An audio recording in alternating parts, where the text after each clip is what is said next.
It's your daily dose of Donna, and today is Wednesday, March 27th. Happy Wednesday. Happy hump day for all of you out there that celebrate. This is going to be a show filled with a recap of two of the, how do we describe VPR and Valley these days? We're going to talk about both of them, the V shows. We're going to talk about some crazy, like pretty dark news in the Bravo reality Netflix news. We're going to get into all of it and more on today's Daily Dose of Donna. Don't worry, I said it's dark, but we're going to always have some fun. This is Daily Dose of Donna.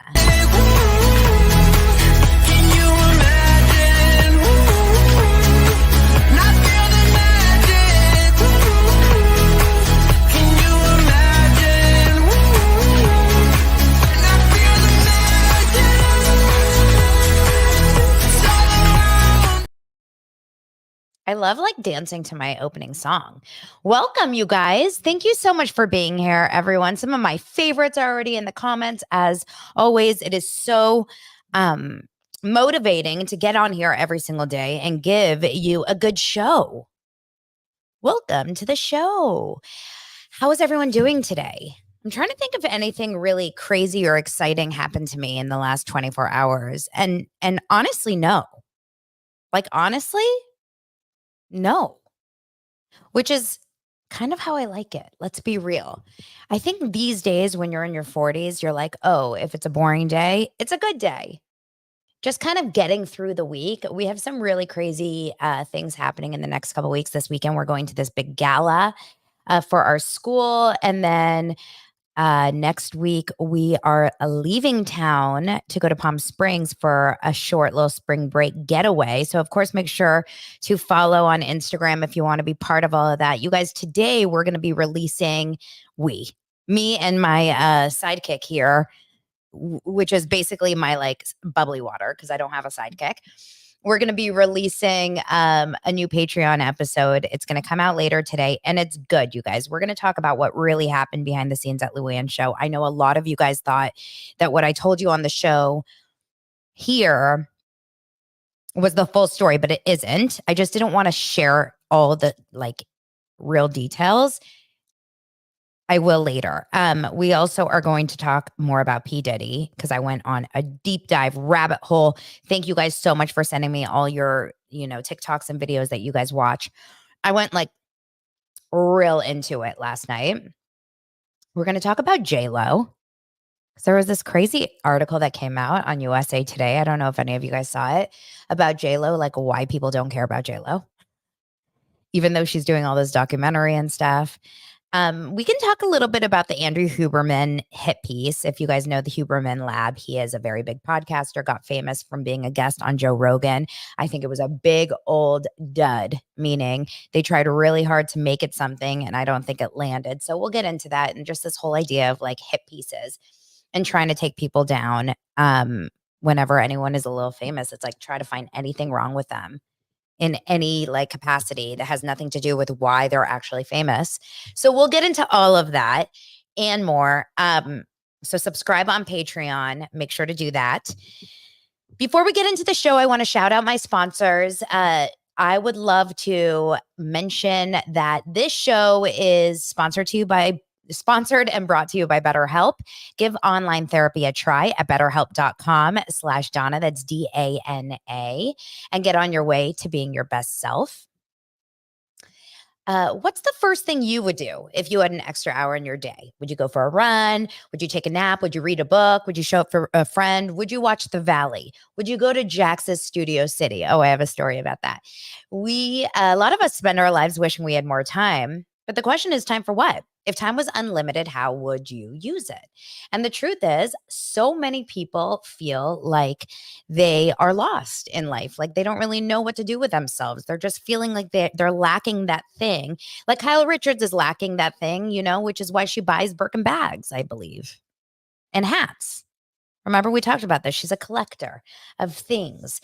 So think about what would be the right, thing to add to your life to make you happier and more fulfilled. And if you're thinking of starting therapy to help you do that, give BetterHelp a try. It's entirely online, designed to be convenient and flexible and suited to your schedule. Learn to make time for what makes you happy with BetterHelp. Visit betterhelp.com/Donna today to get 10% off your first month. That's BetterHelp, HELP.com/Donna. Okay, let's get into the first story.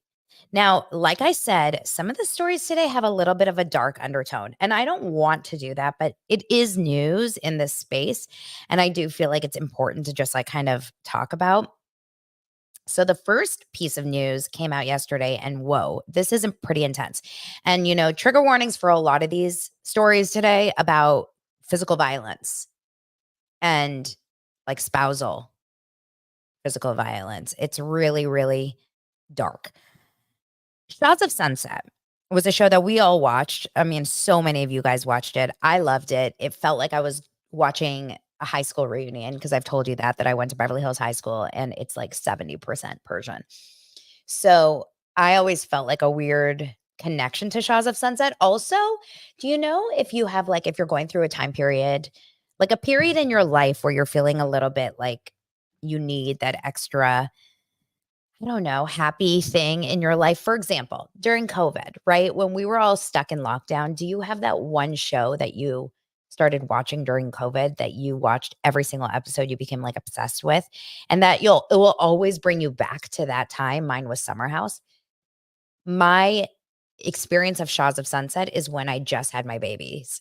Like when my babies were young and I would watch Shahs of Sunset like at 5 in the morning when I would wake up to pump or whatever. And it just always gives me that happy feeling. So I loved Shahs of Sunset, although I'm going to be, you know how I am. Okay. And I'm just going to say it right now. Today, you're going to get a ton of opinions from me.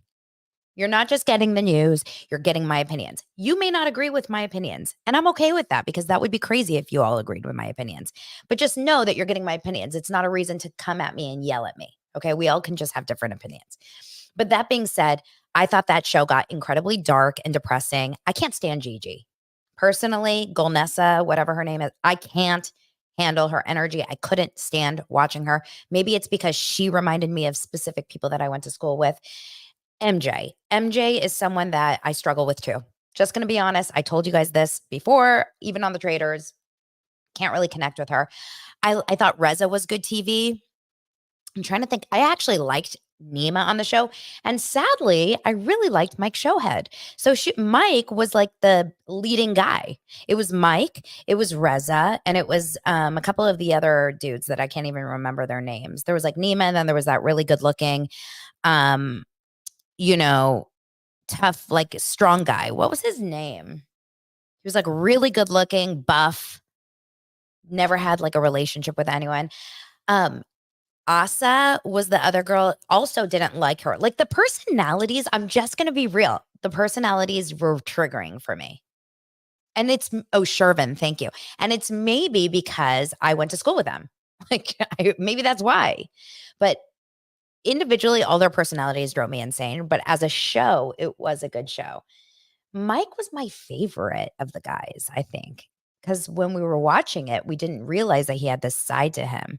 So I'm just going to tell you the story and then I'll go back. But basically, the Shahs of Sunset alum, and we've heard already now for a while that there's been some drama around him. His ex-fiance, her name is Paulina, sues him for vicious and brutal DV attacks, domestic violence attacks, okay? His ex-fiance, Paulina Ben Cohen, reveals for the first time the alleged horrifying abuse she experienced at the hands of the disgraced Bravo star in this lawsuit that Page Six obtained. She basically says that in March 27th, 2022, they got into an argument over a hookah. This is really what, that's all I can, that's like end of story. You have number one, you have a hookah. Okay. Number two, you're arguing. Like what were they arguing about? I want to know. Like, it's my turn on the hookah. You had the hookah last night. Or like, you always choose the hookah over me, Mike. Or maybe it was like, I don't like that strawberry flavored tobacco. I want the other kind of, I don't know. Don't hookah in the house. I told you no hookahs around here. It sounds like you're something else, you know. Anyway, she says the alleged abuse reportedly began in verbal form, with her then fiance yelling that she was a horrible mother, an effing, I don't know if I should even say these words, but it rhymes with chore, and a piece of S word, shite, a piece of shite. Okay. Verbal fighting is real bad, and I think we can all agree that verbal abuse is horrendous and very, very damaging. Although I do find it more common probably in relationships, but when it gets physical, and I'm not saying in any way that verbal abuse is like okay. So don't. I know a lot of people imply things from what I'm saying. No, or assume things from what I'm saying. Listen to my words. I am saying none of it is okay. I just think when you see a physical altercation between a man and a woman, that is a whole new level. So essentially, it went from a verbal argument to a more heated argument. She asked him to leave their home, which they share with her children from a previous relationship. She began to pack his things. He allegedly became physically violent. She claims in the suit that the Shahs of Sunset alum ran into the room, forcibly grabbed her hair and her shoulder, and violently threw her to the ground. But this is the craziest thing, is that in the complaint, there's these screenshots of security footage that corroborate with her stories. And essentially in her closet, it looks like a closet. There's like tons of clothes around. It's really a bedroom, but it looks like a closet. And he's just throwing her all over the place. And then also in a really small kid's room, like a little, probably a 5-year-old's room, it looks like, with like toys. I don't see any kids present, so hopefully no one was there. But it's just like, it's bad. It is not something you ever want to see visually from a man going at a woman this way. He said he told Ben Cohen that he would never leave their California property until she paid him for half of it. He then allegedly continued to physically abuse her by putting his hand over her face and trying to suffocate her several times as she struggled to breathe. How scary. And he's like a big guy. He's like a big buff guy. She tried to call 911. He said that he made it seem as he were to strike her again. And then the complaint alleges that he threatens to kill her at one point, tells her he has a hitman who would put her away. It went from the bedroom to the children's playroom. None of the kids were there. A nanny was there with them in a separate room. Oh my God, that's even worse that the kids were home during this. Just awful.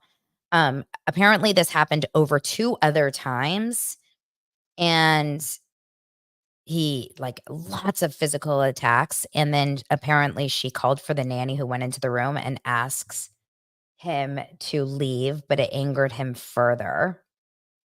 Apparently then, allegedly, he went to go get his firearm, at which point the police were finally called and arrested him. So, okay. Apparently, this is not the first time that this kind of an incident has occurred. He is really, truly someone that I think is a hothead. We've seen him get angry before. I remember with his ex-girlfriend on the show, or fiance, Jessica, I think was her name. There was like stories about that. One time there was an incident where he was allegedly furious that his sexting situation with another woman was revealed on Shahs of Sunset. And so then he took his anger out on this woman, Paulina, allegedly at this time. So this was years ago. He put a gun up to her head, told her he was going to K her, while making statements like, you think you can destroy me? You think you can destroy my reputation? Not even my ex-wife ruined my reputation the way you did, the complaint alleges. And the ex-wife is, of course, that Jessica girl that we knew. He says stuff like, tonight is the night I'm going to kill you. What the F? Okay, so this is really, really dark. It definitely is not a small deal. It is a huge, huge deal. And this guy is disgusting. Now, what's crazy is that in July 2022, he was charged with 14 criminal charges, including domestic violence, but was able to cut a deal with prosecutors by agreeing to take anger management and parenting classes. Looks like it worked. Not. As well as complete a gun safety course and community service. He was also barred from owning or possessing a firearm until he finished the program. Okay, this sounds crazy. So we all kind of knew, and this is that whole thing with like P. Diddy, when there's smoke, there's fire. We've all seen rumblings that he is a violent, aggressive person. But what is such a weird juxtaposition for me is if you remember the show, and I told you that I went to elementary school, kindergarten through high school with his family members, I think it's his younger cousin, and they were all very close. So I feel like a little bit of a weird kinship with that family. But his mom was so kind and sweet, and I don't know if you remember this. There is, like, an element that makes me just feel really strange about this because a big storyline was the fact that he didn't feel like he was good enough for his parents. I don't know if you remember this. His brother his brother was a very successful dentist, I wanna say. And so Mike's storyline for the first few seasons, and by the way, Miss Robinson says, "He was so cocky and aggressive, I can't believe he was your favorite." I don't think he was my favorite throughout the show. I just think at the beginning of the show when I started watching, I was like, "Well, he is, to me, like a catch." He seemed to me the first couple seasons, I'm sure you guys felt that way too about him. He did not seem like an unlikable character until later. But I feel Mark says, "What? Mike Shoe business didn't take off?" Shocked. Yeah, Mike felt like he was just always trying so hard to impress his parents and his mother especially. Do you remember that? Like, that's ingrained in me. I remember exactly what his mom looked like. I remember how everything he wanted to do was to go back to his parents when it came to his construction business, his development business, his clothing business. I mean, it felt like he was living, and that's like a therapy issue. He almost I feel like anytime you have a man that is desperately trying to gain their mother's approval, there is some sort of like arrested development situation in there. Um, just because I was listening to Shalene Johnson's deep dive on Dave and Rachel Hollis, my girl Shalene Johnson on her Patreon. I've talked about this before. But Dave Hollis was the same. Like, he lived his life, and if you guys don't know who I'm talking about, it's a long story, but he was an influencer married to Rachel Hollis, who incidentally just got engaged. She just got engaged to her boyfriend, now fiance, which is crazy. But okay, side note, that's like where my brain goes. Everything, like all roads lead back to the Hollises and Jeff Lewis. So Dave Hollis keeps talking about in his life before he died, and he had like major addiction issues and anger issues and like all those things, allegedly. He talked about the fact that everything in his life was like about getting getting kind of rewarded for anything he had done positively. Like, he really reaped he needed people to approve of him. Does that make sense?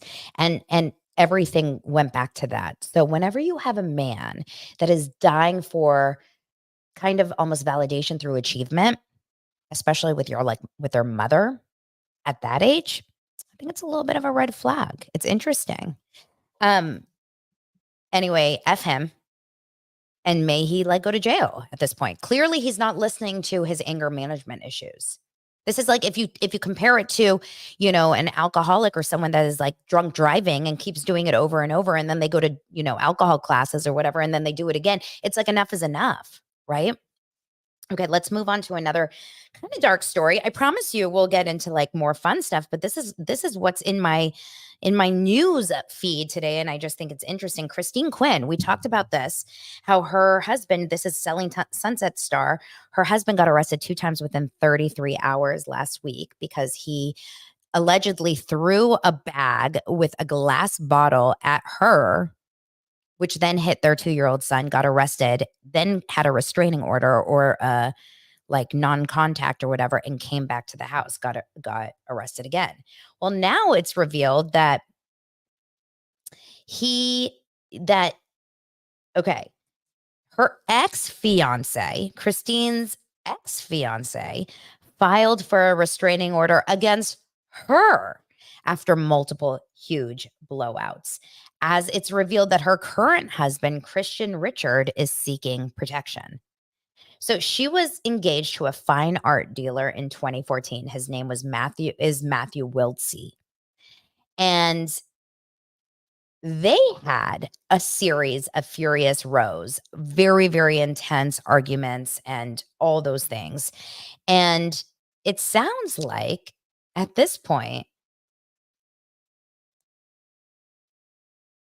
it's now getting released that she had a temporary restraining order against her from her ex-fiance. That pair, who met and quickly got engaged, hit rock bottom after she learned of his tax debts and fraud. Following a series of rows, I love how this is like definitely written by a British journalist. Following a series of rows, like you would never say that in America. You would say following a series of arguments or fights. And not long after their lavish engagement party, on July 27th at the $4 million LA home that they shared, Quinn threatened to take out a restraining order against him, but he filed first on August 6th. So she told him that she needed an engagement ring that was 10. This is crazy, you guys. She told him that she needed an engagement. Oh, it's row like cow. It's a row. Wait, Ray, what? It's not a row? When you fight with someone in England, it's not a row, it's a row. My mind is blown. Okay? My mind is blown. I'm dead over this story. Okay. So they had a row. I can't. This is crazy. So she told him that she needed an engagement ring that was 10 carats, so was a little upset when he got her an 8-carat ring. Excuse me. Excuse me. Excuse me. I'm really, really, I now want to throw the story in the trash. You got me an 8-carat ring instead of a 10-carat ring. I'm going to file a restraining order. I'm not thinking that that was the fight, but essentially they got into a huge fight over and over, lots of rows. And she told him that she was going to get a restraining order against him. Okay, here's my take from this. I don't want to make a judgment on Christine, but it's clear that she either needs a new picker. She's picking men that she has these intense, crazy arguments with, which is just bad. Or she's a hothead and it escalates situations with others, or, so on and so forth. It just goes to show it ain't a healthy home, whatever it is. It does feel a little bit, filled with rows. I can't get when I think of the word rouse, I think of arouse, like ROUSE. So this is, forget Christine Quinn. Did you guys know that it was pronounced row? All right, let's move on because I'm looking. I have a hard out today, so I got to move past the stories a little bit faster. This is a nutty, nutty story about what's happening in New York City right now. I don't know if you guys are seeing this, but this is crazy. If you are on TikTok, this is showing up in your feed. There are young women, all of them that have come forward seem to be in their 20s, maybe early 30s, who are walking through New York City and randomly getting punched by a man. Now, you think that this is like a fake story. Actually, the first TikTok that I saw, I thought to myself, this has got to be a fake story. Like, this can't be real. Someone's just trying to get like views or whatever. It was so confusing to me. And then because it was a very short video, it didn't really go into the deal. And then I realized, like, as my algorithm kept going, that this is happening pretty regularly. In fact, I've seen 8 videos myself of different women who have come forward now. I think through other people coming forward, they felt a little bit more empowered to come forward as well. And allegedly, according to one of the girls, she got videotape of him walking away. He looks like a little bit mentally off, clearly. And I don't know if this is the same man. I don't know if all the women have kind of connected. They should and talk about like descriptions of what this man looks like. But whatever this is the most insane thing. Like, I just can't even imagine walking down the street, minding your own business, and then out of nowhere getting punched by a man. I can't think of anything that is more, well, I mean, I can, but this has got to be the most traumatic experience as a young woman, to be like sucker punched by a stranger out of nowhere in the middle of the day on a crowded street. I just can't believe it. I mean, I can believe it, but I can't believe that this is what our world is. Like, it's actually pretty crazy. Mark says that it happened also in his neighborhood in Chicago. Here it was one guy. Bridget said most are on their phones. So it seems to be like a lot of times this is happening with women that are not paying close attention, maybe if they're texting and walking, or, when you hear on your phone, it's not phone to ear walking straight. It's usually looking at something else. This one woman's video that I saw, she says that I almost got punched by this man. I was walking, but because of the news, I'm so aware of what's happening that I'm really, truly like, I'm keeping my distance. She said she saw a man who looked a little kind of aggressive, and she's scared. And so she walked to the other side of the sidewalk, not across the street, but just the other side of the sidewalk, out of arm's distance in case he decided to, I don't know, come out of nowhere and sucker punch her. And so she walked to the other side of the sidewalk. She's walking, and all of a sudden, out of nowhere, he came over to her, aggressively grabbed her arm, which is like, that enough is, or shoulder, that's enough is assault, like turned her body so that he could punch her. And she ran. And I guess there was these other women around there that were kind of helping her. But she got a little footage of him. This is so scary. And it really reminds you to look up when you're walking through the streets, because I do this too. Like, even when I'm walking my dog, how often are we doing this when we're walking? And that's why you see people like walking into trees and we have to be alert. So that's why if you're walking right now, listen to my podcast. Do not be texting. Listen to my podcast. Listen to things. Put an AirPod in or whatever, headphone. And that's why I don't like those big headphones, those noise canceling headphones walking through the street. You have to be aware. I only have one headphone in at all times when I'm out in public. I never have both. I don't want to not hear what's going on in the real world. And keep your eyes up. And I have to get better at this too. It's really, really scary. So the reason why I'm bringing this up today is because guess who came out in a comment section of one of these videos? Bethenny Frankel. Bethenny Frankel.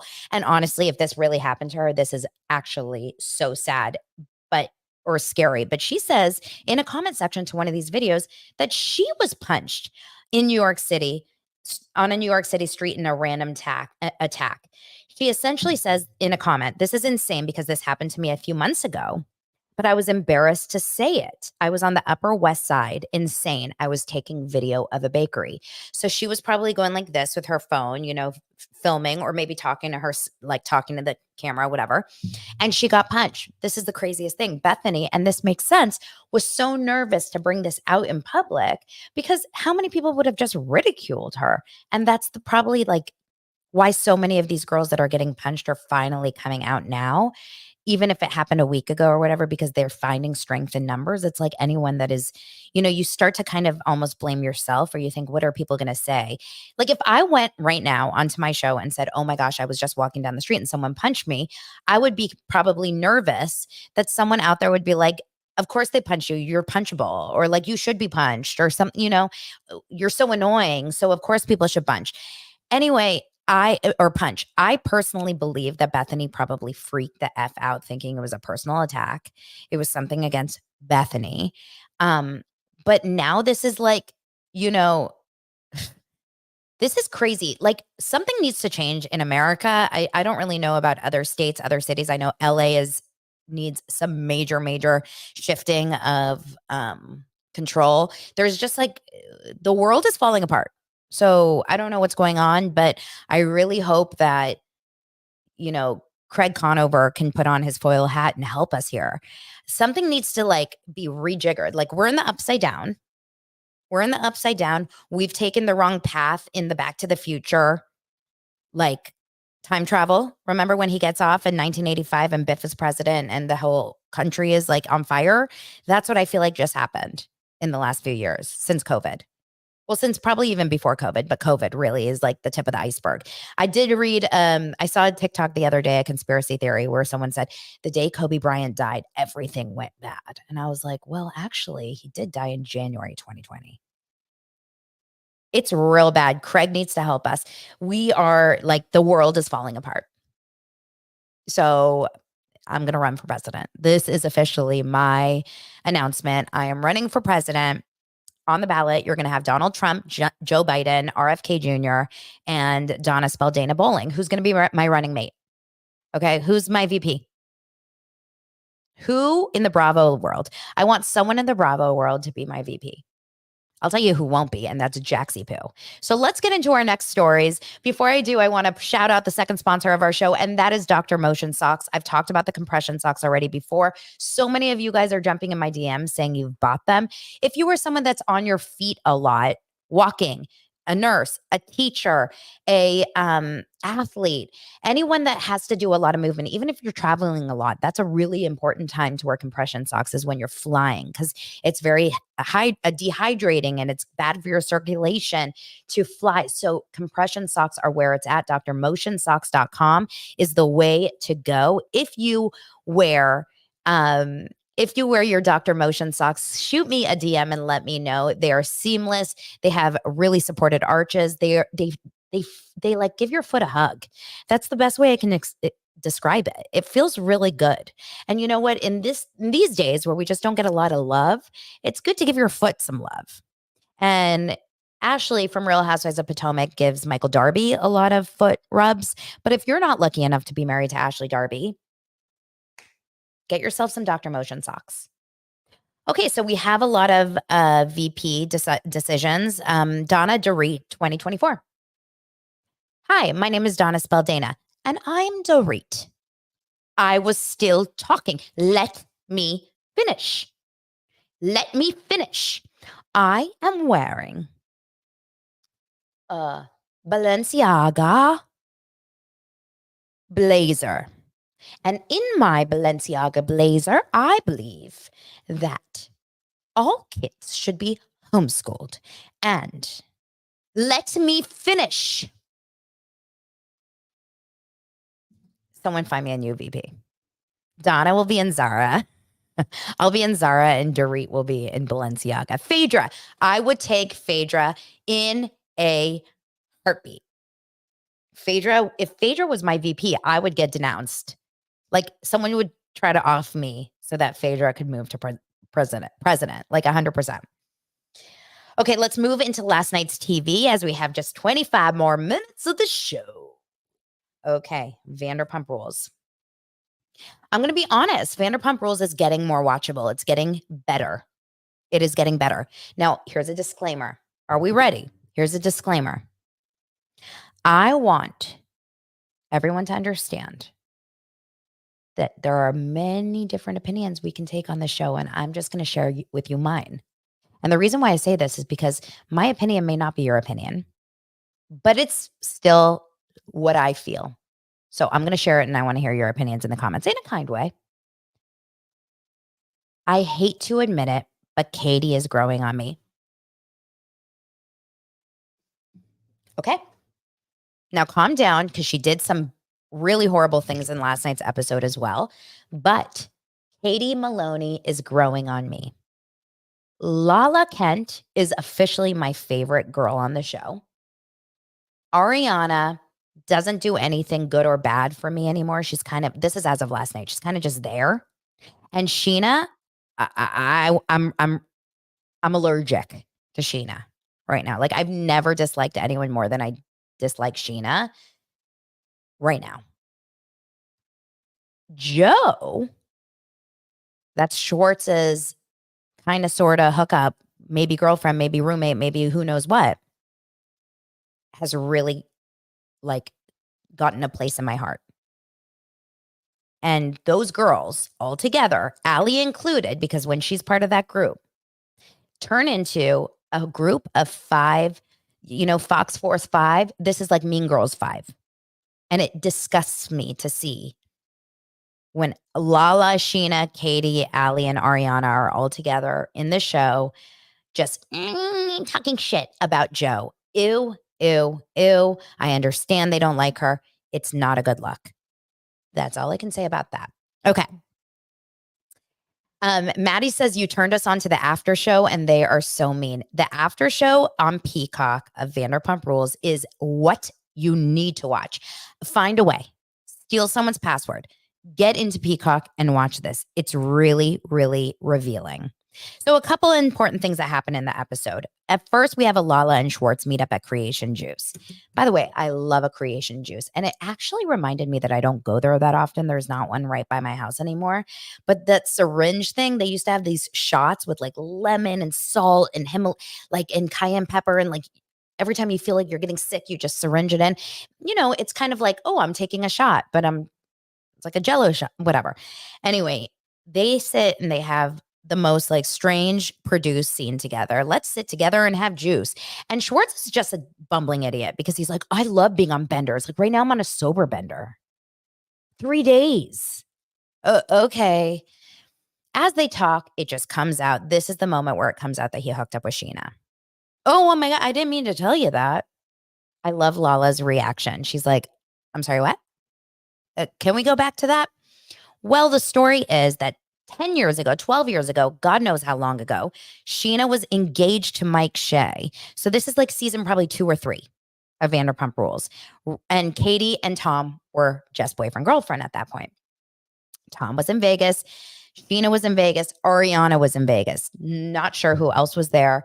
And at this point, I guess the story is that Ariana and I can't even imagine this, but Ariana and Scheana were making out all over the place. And Scheana, even though Sheena's engaged to Mike Shouhed, like the whole thing is so weird. And I guess she gets pulled aside by Schwartz and he just tries to make out with her and she pushed him off and she was like, no, let's not do that. I don't know if that is exactly how it went down. My guess is it's not, but I think that Schwartz is willing to go with whatever Sheena's version of the story is because he's so scared. I can't imagine seeing Schwartz being like, no, Scheana, you kissed me back. I think he's so petrified to like get in the middle of that. But anyway, they end up having a conversation about that. Lala then decides to tell Katie. I appreciate this about Lala. First, she could have gone to Scheana, who's her like ride or die, or she could have gone to Katie. She decides to go to Katie. And the reason for that is because she knows that Katie is the person that needs to know about this before Scheana decides to tie it into a pretty bow. She also knows it's going to make really good TV for Katie to go to Scheana later. And Katie, listen, everyone's like, why does Katie care? It's so many years later. I get it. I get why she would care because for 10 years, you've had a relationship with this man who never told you that he tried to kiss this other girl in the group. She's never told you, but I don't really blame Scheana. And I have to be honest because Scheana, to be honest, she was not close with Katie at all in those times. Katie actually was horrible to Scheana in those first seasons. So for Scheana to come home and be like, hey, Katie, by the way, Schwartz tried to kiss me randomly drunk in Vegas, it really wouldn't have done anyone a favor. I don't know. I hate to say it, but I just don't understand why Scheana would tell her. Sorry. Okay. We go to Hotel Ziggy. Hotel Ziggy is this West Hollywood hotel. Scheana annoyed the shit out of me within 5 seconds when she got there. And every second was like making sure her hair is perfect. And she's like, I just wanted to dress like this because I just thought there was going to be a moment where I could do like a picture. Like, okay, no. Scheana is like the Peter Pan for girls. She needs to grow up. Why is she still living her life like all about image? Sheena's obsessed with her Instagram and photos and image. And it bothered me so much just in the middle of this like serious conversation that she's having with Katie. She's like checking her, making sure her hair is perfect. She's so in her head. She's so aware of herself. And then she mentioned about 46 times. It's like, I never really drink anymore, but like I'm drinking today. I don't really drink, but I'm drinking. Guys, I'm drinking today. I don't really drink, but I'm drinking today. Am I crazy? Or did she drink last week in the episode when they were at the Belmont, the bar that everyone takes good poops in? Am I crazy that she was like, I never drink, but I'm drinking tonight? She's like, I just got off Zoloft. That's what she said on the after show. I just got off Zoloft. No one was driving. I decided to drink. Okay. So, which by the way, no judgment on her drinking, but it's just annoying that she kept saying it out loud. Like something about her is like, you know how Garcelle calls Teddy a gnat? Scheana is the ultimate gnat, in my opinion, these days on the show this season. It's tough. It's tough to watch her. So she sits there, and the first part of Scheana that drove me insane was the way she treated Joe. Now, do I think Joe is someone that I would really connect with in real life? No. Do I think her energy is a little bit maybe off-putting and a little like out there? Yes. Do I think she deserved for Scheana to attack her over her hat over and over, like pulling off her hat, saying, I'm going to bully you over your hat. Take off your hat. You're a hairdresser. Why aren't you showing your hair? You should be showing your hair. I'm sorry, Scheana. Do you think that you and Joe are close enough that you could just like jump all over her and grab her hat off her head and tell her what she should wear? Scheana was showing such a mean girl vibe yesterday. I hated every second of it. I hated it. Like, especially because Scheana got so treated horribly when she first entered the group. Now, why do they hate Joe? They hate Joe because Joe was complicit and aware of what was happening between Raquel and Sandoval. But I want you guys to put yourself in Joe's shoes. Just you wait. I want you to put yourself in Joe's shoes about this. Joe loved Tom Schwartz. It's very clear. Joe had a friendship with Kristen, got into the group kind of, and I'm sure none of the women were ever very nice to her, but she connected with Tom Schwartz. Tom Schwartz is now single. Tom Schwartz now lives alone. She wants to get a little, lovin' from Tom Schwartz. So Tom Schwartz says, I don't know what to tell you, but my buddy Sandoval and Raquel are having an affair. This is just an what if. We expect Joe to ruin her friendship with Schwartz, her relationship with Schwartz, who she really cares for and who treats her nicely, to then go and ruin Sandoval's relationship by telling Ariana. It's just not realistic. Joe and Ariana were never close, I don't think. Yes, she spent a Thanksgiving at her house with a big group of people. Is that effed? Yeah. But I just think that like Ariana's blaming Joe for something that's not Joe's place. Am I crazy? I don't know. I personally do not find, I don't know. I don't find it interesting and likable at all of that moment. It really turned me off at the way they treated Joe. And you could see she was physically going through a lot. She has ADHD. She explained that. Is that like an excuse for everything? No, but when you are struggling with focus and attention, and I don't want to get into ADHD, but I have a lot of people in my life that are diagnosed. It's like, this was a really gross moment. And then what was even more gross is that the after show, which was filmed months later, didn't show really any remorse from them. Like they doubled down on it. Katie's like, if she's uncomfortable and not wanting to be here, then I did my job. Why? Why? Just awful. Awful. Another comment says, Pat says, I'd never be in Joe's shoes. I won't turn on my girlfriends for a man. But what if you're only their girlfriend because of the man? I don't think Joe and Ariana ever had a friendship. I don't think Joe and Katie ever had a real friendship. Maybe they did. Maybe they did. I don't know. It just feels like Tom Schwartz was the only one that was treating her kindly out of all those girls. I don't think that Katie and Scheana and all of them just turned on her in the last year. I think they've always been mean to her, just from what I've seen. So Katie has this conversation with Scheana. She kind of like says, hey, I don't really like that. Sheena's reaction is just obnoxious. It's very, I don't know, you guys. I'm not going to be a good judge of character for Scheana right now. Like nothing Scheana can do right now is likable for me. She really bugged me. And then the way she treated Brock later even was 10 times worse. But whatever. Okay, let's move on. I don't know if anything crazy else happened. Oh, we had Sandoval trying to talk to Ariana. That was the most uncomfortable thing. Sandoval, why? Why'd you do it? You went up to Ariana in front of Lala and Katie to talk about your house and the attorneys. Like, read the room, dude. Read the room. Now, when we go to, and I have to get through this kind of fast, but then later we have We have an interesting dinner. The next day, we have an interesting dinner between Lala and the guys. It's Lala, James, Tom, and Tom. It's a sober dinner. Does it feel a little weird that Lala's having dinner with them? Absolutely. I feel like it's a little bit like switching teams. It was a little strange for me. But for that reason, I do like that Lala's not going to do just the popular thing. For some reason, there is something about Lala, and Katie's the same way. Like, they will go and say and do whatever they want, regardless of, they're not pandering to an audience, because Lala knows that this could be something that is really seen as like, you're not a girl's girl, whatever. And she still did it.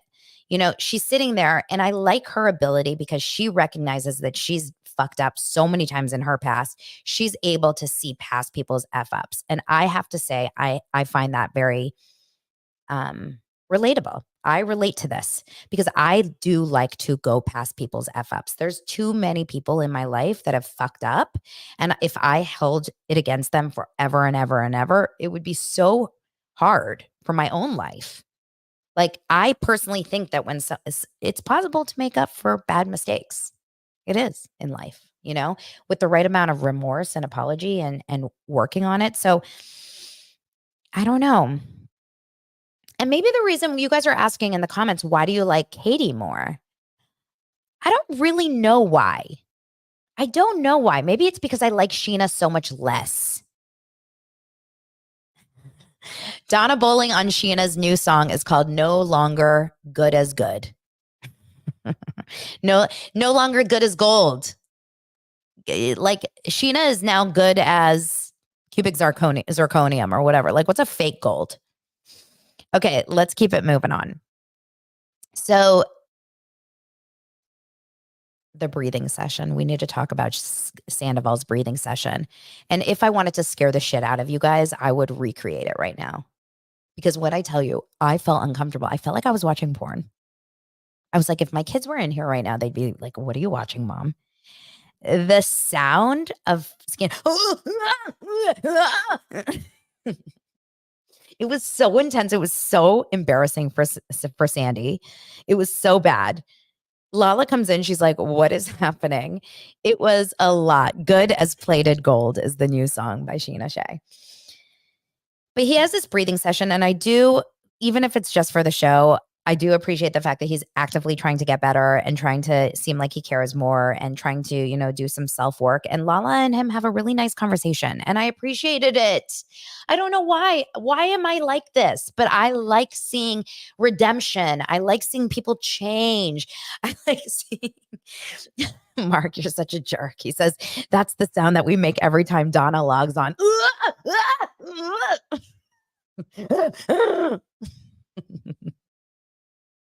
It was too weird. Okay, but I do like seeing people change their minds. I like people admitting they're wrong, and I like people like lowering their guard and just like and their wall and just showing a little bit more ability to say I could be wrong or I could change my mind or I'm not always right. It's growing up. There you go. Maria says and Ray says growth. Lala's growing up. That's why you like her.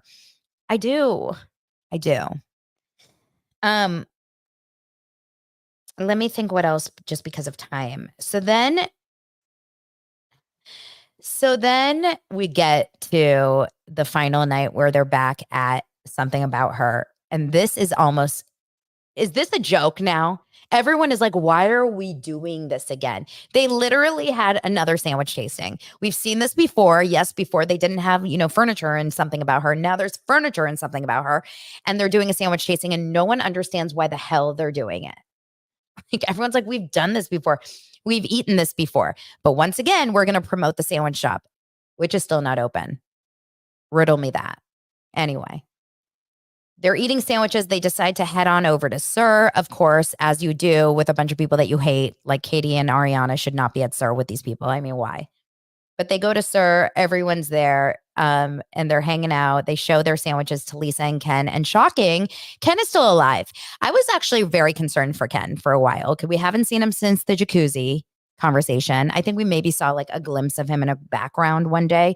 But I'm so glad to know that Ken is still alive. He's eating. He's red as ever. Like, does he even understand? Like, I wonder if Ken knows really what's happening. Like, does he get it? But it does make absolutely zero sense that in this conversation between Ariana, Katie, Lisa, and Ken, it makes absolutely zero sense that in this moment they decide to say Scheana and Tom Schwartz made out 10 years ago. Like, that is not something you would talk to Lisa Vanderpump about in that moment. Why did they do that? But then, like a bumbling idiot, comes Schwartz with his two espresso martinis that he spills all over the table, and they go right into him. Schwartzy, stop walking into mine holes or whatever they're called, the minefields. You know that game where you like press the little boxes, minefield or whatever? I used to play it all the time on my like old school desktop. And you're like, it says there's 3 mines near you. Like, and so you have to kind of count around. Like Schwartz is an idiot. He's like, oh, there's a bomb. I'm walking onto it. Like, landmines. He's such a dumbass. So then a few minutes later, of course, they're standing at the bar and Woody comes in. And what's so funny is Schwartz calls Tom Sandoval Woody, but Lance was watching with me and he goes, he looks just like Woody. It was crazy. Seeing Tom Sandoval walk down the street with a purse, a cowboy hat. I mean, that's not how you bowl. I don't know about you guys, but my last name is Bowling. So I feel like I have some say here. If I ever bowled with Sandoval and he showed up not only in that outfit, but with those strange moves that he did, like enough, I would literally roll him in a ball and throw him into the gutter. I would push him onto the oily surface and go, minesweeper. I love it. So then Sandoval walks in. But before that, Brock and Tom are having a conversation. And this is when Brock really just like throws such a wrench in everyone's plans. And I freaking love this. And this is about Scheana checking everyone's locations. His wife needs to go to sleep. Scheana needs to go to sleep at night because she spends, you know how you think your screen time is high? Sheena's screen time is 23 hours and 45 minutes. She is on her phone all day long, checking 56 people's locations. She has 56 people's locations in her phone. She's checking everyone's locations. She is checking what people are saying about her on Twitter. She's probably watching this podcast. What's up, Shishi? Anyway, Mark says Merce was also in his purse in Tom Sandoval's. Merce was in Tom Sandoval's Merce. So she's checking, everyone's locations. She finds out that Max Boyens, who used to be on Vanderpump Rules in that horrible season, I think it was season 9 or 8, Max Boyens went home with Katie Maloney, spent the night, and banged her. They banged. Now, Brock mentions this to Tom, and Tom's reaction is such a Tom reaction. Max? Only Tom Schwartz does not get mad at his friend, his best friend, for having sex with his ex-wife. If anyone's going to screw over anyone on any show without any repercussions, it should be Tom Schwartz. Literally, Tom Sandoval should have slept with, Tom Schwartz. There would be absolutely no idea. Now, everyone's saying if Scheana knew everyone's locations, how did she not know about the affair? Well, it's very well documented that Raquel turned her location off. She's talked about it before. We've heard about this before. Scheana has mentioned this before. Raquel turned her location off when she started hooking up with Tom Sandoval. And Scheana was kind of confused by it, but she didn't question it. Anyway, the news comes out that she had sex with Max, and Sheena's so mad. She's so mad at Brock. How dare you mention this? How dare you? And the truth is that, Scheana, you're putting this into everyone's brains. Scheana loved every moment of this. I'm not talking about it. I didn't bring it up. I didn't want to talk about it. Okay, so here's what happened. I ended up looking at his location, and I, just wanted to make sure he was okay. And I asked him, where are you? Are you okay? And I thought maybe he was at this, blah, blah, blah, blah, back and forth. It's like, go to sleep. Go to sleep. I want Bethenny to go to Scheana's house and say, go to sleep. Go to sleep. No wonder she has anxiety. No, seriously, no wonder Scheana has anxiety. Her brain doesn't shut down. I think she's like, bing, bing, bing, bing, bing, bing, bing, like ping-pongy. Anyway, I share my location with one person or two people. I share my location with my son, who has a phone, and my husband. And if I need to, my sister or something. But why? Why are you sharing it with all your friends? It's weird. I think it's weird.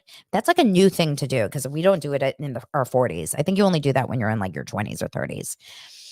Anyway, the point is, Katie did a revenge bang with Schwartz's best friend, and that's kind of where the episode ends. Around that time, Lala is like, "What is happening in this crew? You're lying to you. You're lying to her. He's lying to him. She's lying to her. Like, enough, enough." And honestly, Lala, like, take us with you. Take us with you and take us out of Sir. This is just a cesspool of crap. Crap. Well, you guys, I have a 12 o'clock and I didn't realize how long today's show is going to go. So I'm going to have to ixnay on my Valley Talk for this. I will talk about it more tomorrow on tomorrow's episode, along with some other things. Thank you guys so much for being here and subscribing to Daily Dose of Donna. As you know, I'm here Monday through Friday. Subscribe to Patreon. Join for today's episode. You guys will really like this. And I will share my location with anyone that subscribes to Patreon. Just kidding. I'll share Scheana's location. I'm sure you guys all share locations. All right. I'll talk to you guys soon. Have an amazing Wednesday. Bye.